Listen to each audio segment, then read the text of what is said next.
Hello, my name is Richard Sani. Welcome to this Yin Yoga video where I'll be demonstrating heart bench, which is a Yin Yoga posture, sometimes a restorative posture. It's a great posture to open up the chest, open up the shoulders, help reverse the curvature of the spine that we tend to acquire through sitting in a chair all day at work or driving in our cars. Just a really nice posture. I love to do it when I come home from work sometimes. The way I'll be teaching this posture today will be with two sets of blocks. You really only need one. There'll be another video I'm making called supported breathing posture or easy breathing pose that will use some blankets, or you might have towels at home. But in this one, we're going to go with the full, I'm assuming you'll have the actual correct proppage for it, okay? So the blanket I'll have handy, and I'll get back to that in a moment.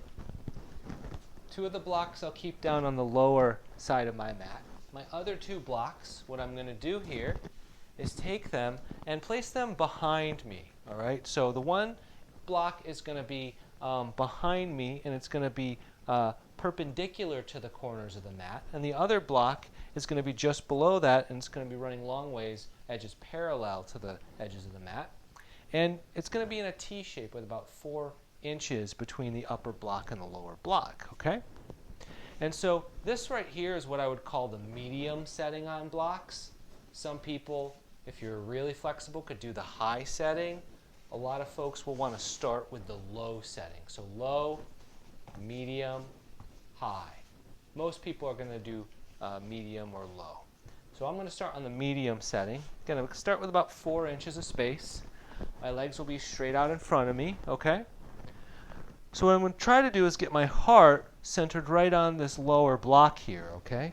So as I start to lean back on my forearms, I start to try to position that lower block underneath my heart space and rest the upper block underneath my head, the bony part in the back of the skull here, okay?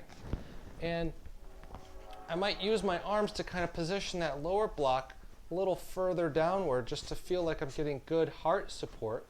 I want to make sure that the lower edge of that lower block right here isn't going below my rib cage so it's poking me in any of my organ areas.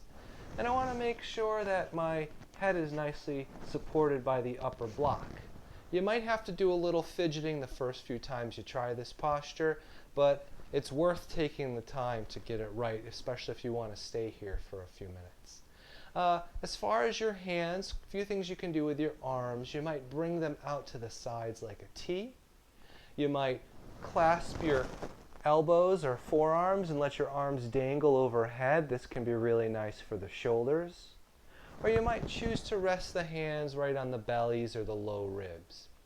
Another option that you have is to bend your knees, placing your feet together, kind of getting this butterfly pose style position here.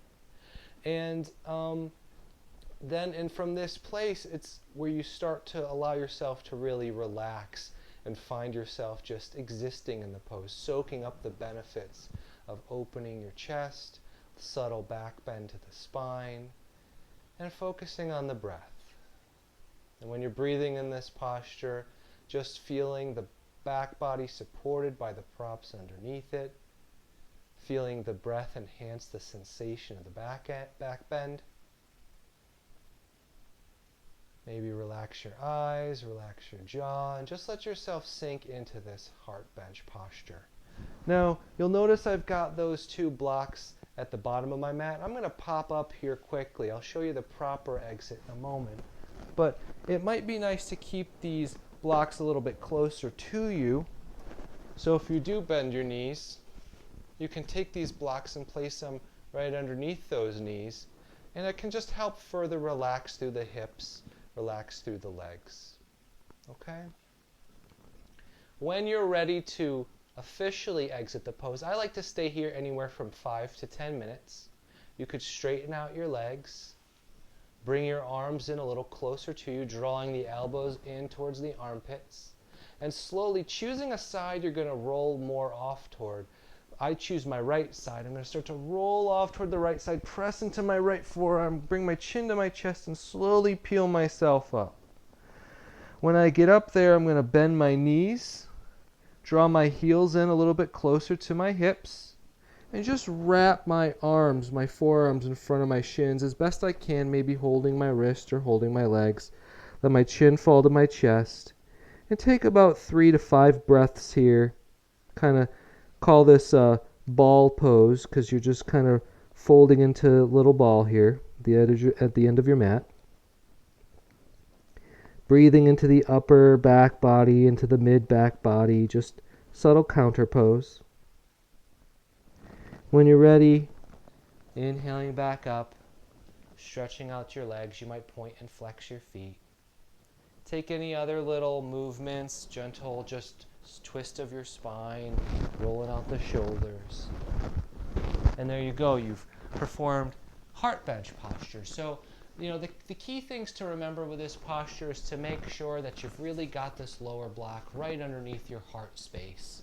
A little bit of room so your neck can be elongated, but make sure this upper block is under the bony part, the back of the head. And if you ever find yourself in this position where you feel like your chin is bucked up, then that's where I like to bring this other blanket in, is to place the other block on top, the top block under or on top of the blanket, so that you'll see when I lean back here, my head is a little bit better supported. So I'm trying to avoid the chin being up. I want it to be slightly pitched down. And you can use your blocks and your blankets at different heights to achieve that. Thank you very much for watching my video on how to do heart bench. Stay tuned for more videos. Have a great night.